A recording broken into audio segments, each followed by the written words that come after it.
4 years later, Dave, 22 now, has a job at a local gas station. Although he's still only a gas station attendant, he's studying to be an automobile mechanic. The driver of the car is his old friend of high school days, Gil Ames. Gil has graduated from college now and is on his way to start work in his father's factory.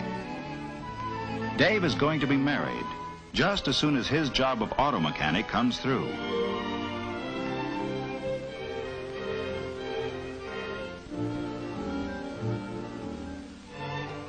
Gil's first day of work in his father's factory turned up still another familiar face.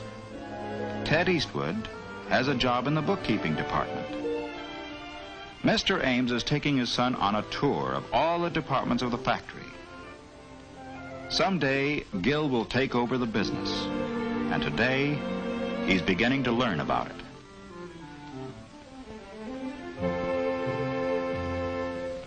Kind of rocked you, didn't it? Gil Ames with his future all laid out for him. But you're Ted Eastwood, stuck in a job you'll be in all your life. Why don't you get out?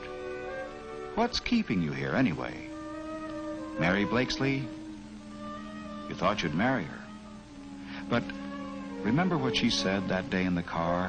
Her car, of course. But can't you see it's impossible, Ted? It's not just money. We live in different worlds.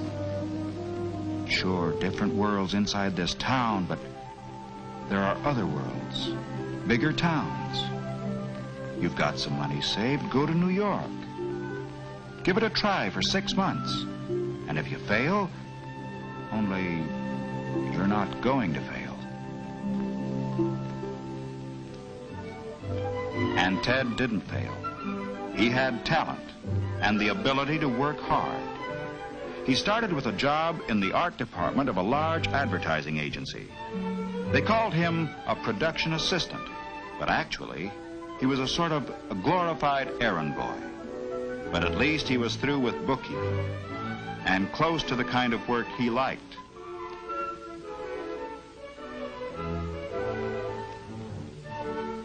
At night, he took courses in commercial art and advertising and spent a good deal of his free time working and studying at home. In the years that followed, Ted gained a thorough technical knowledge of his field.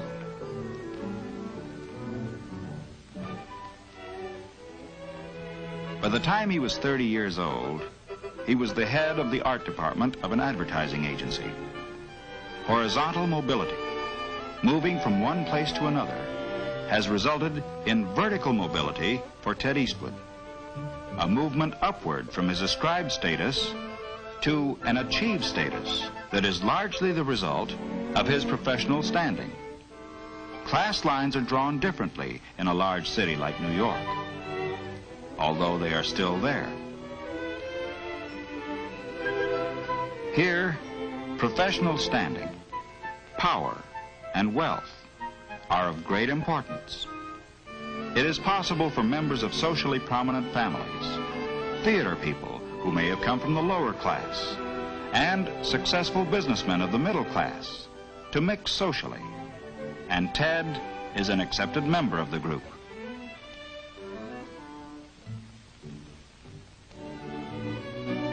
But when Ted returns to his hometown on a vacation, how does he fare?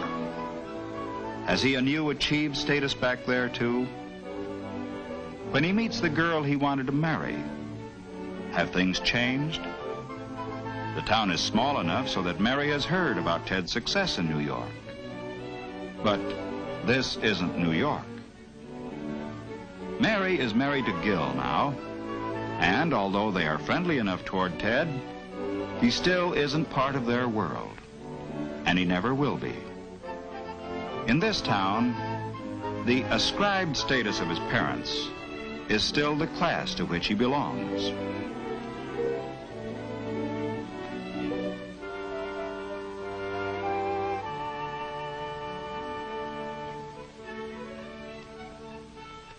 Ted's mother brings him up to date on all the town gossip, but he only half hears her. The meeting with Mary has stirred old memories in him. He's remembering what she said to him about different worlds. He knows now that to her and Gil, he's still the nice kid from the wrong side of the railroad tracks, no matter how successful he is. His achieved status is higher than that of his father's because he has a profession. But that status depends on a place. In this case, New York. Dave Benton, on the other hand, has changed his status hardly at all. He's now a skilled auto mechanic. And although his achieved status is not much better than the one ascribed to him by his family, financially, he will be able to provide better for his wife and children. His third child, a son, was born in the local hospital just yesterday. This new Benton baby has the ascribed status given him by his family. He may, as he grows up, reach a higher achieved status as Ted Eastwood did. Or he may, as his own father did, stay in the class to which he was born. His vertical mobility will depend greatly upon him, his character, his talents, and abilities. It will possibly depend, too, upon geographical mobility, because the criteria for class boundaries vary from place to place. And so it will be for all these babies, all citizens, all equal before the law, but not the same by standards of class.